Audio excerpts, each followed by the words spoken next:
Welcome back. Once again, my name is Mr. Ortiz. By now, you should be pretty familiar with the music part of dancing, so you should know a couple of things. By now, you know what a measure is and how many counts are in one measure, also called a bar. All right? So, for a dancer, a measure has 8 counts, and it goes something like this: 1, 2, 3, 4, 5, 6, 7, 8. By now, you should also know about the pulse. The pulse is the life of the music, the life of the song. It lets you know how fast 1, 2, 3, 4, 5, 6, 7, 8. 1, 2, 3, 4, 5, 6, 7, 8. 1, 2, 3, 4, 5, 6, 7, 8. 1, 2, 3, 4, 5, 6, 7, 8. or how slow the music goes.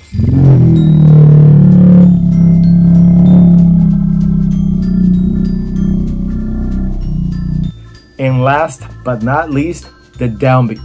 Remember, the downbeat is the first count on a measure. So the number one count.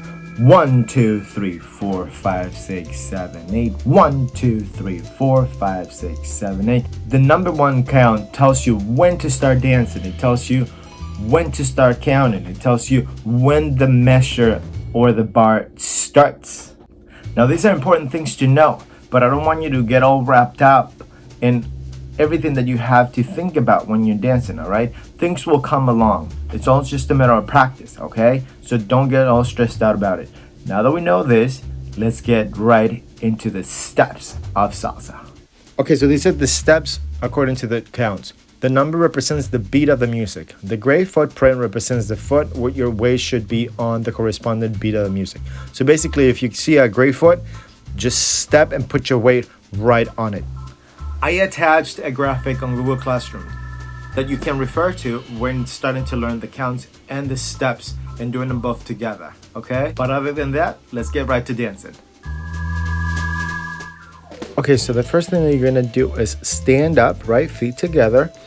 You gotta make sure that you're wearing something comfortable. If you're at home like me, I like to wear socks. I don't wear shoes at home. So just wear something comfortable or sneakers if that's what you like. Now, I want you to stand up straight with both feet planted on the ground, okay? Now, the next thing that we're gonna do is make sure that you have all your weight on the right foot in order to take that first step on the number one count with the left, okay? Notice how I'm gonna start lifting up my left leg right here.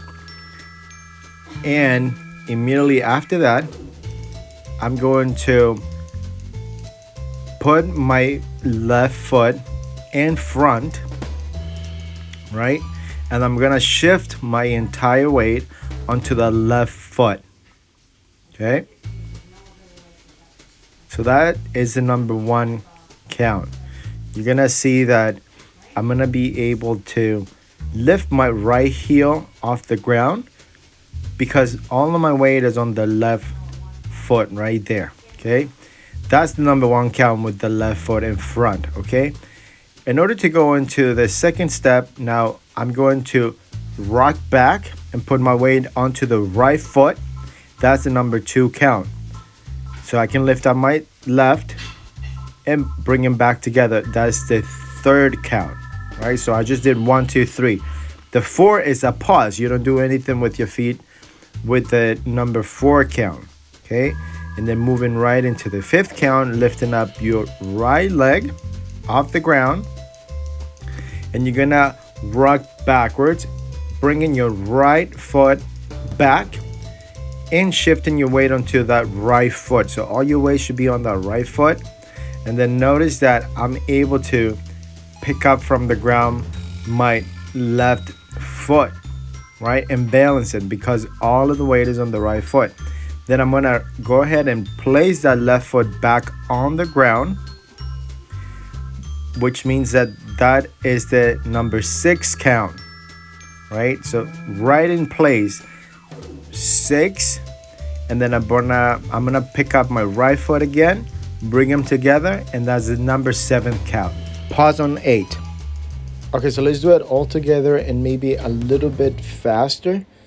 So we're gonna start with one bar by itself. 1, 2, 3, 4, 5, 6, 7, 8, and 1, 2, 3, 4, 5, 6, 7. Pause in 8 and 1, 2, 3, 4, 5, 6, 7, 8, and 1, 2, 3, 4, and here we'll stop.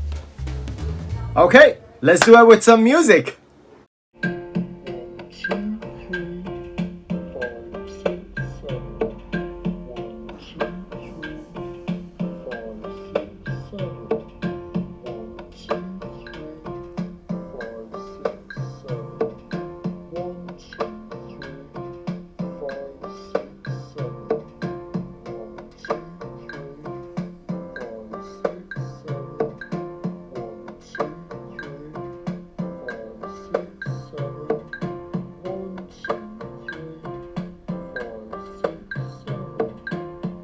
Okay, I hope that wasn't too hard.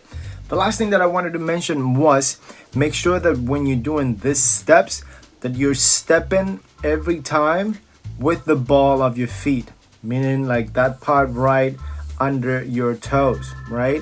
The ball of your feet at all times. It's kind of like when you're playing basketball, when you're playing soccer, when you're playing lacrosse, any sports that requires you to move fast from one way to another and to shift gears and to just go in different routes. It's always easier if you're always stepping on the balls of your feet if you're going to take different routes, all right? And to be more agile, to have more coordination. It's the same thing with dancing, all right? Also, remember that you can watch this video as many times as you like. You can always rewind or fast forward to watch any part that you're interested on or something that you didn't understand or just want to rewatch it, okay? Do not get stuck on one thing because you think that you have to move on. Pause, rewatch, practice again, okay? I hope you guys enjoy this. Have a lot of fun practicing on your own, okay? Good luck. We'll see you next week.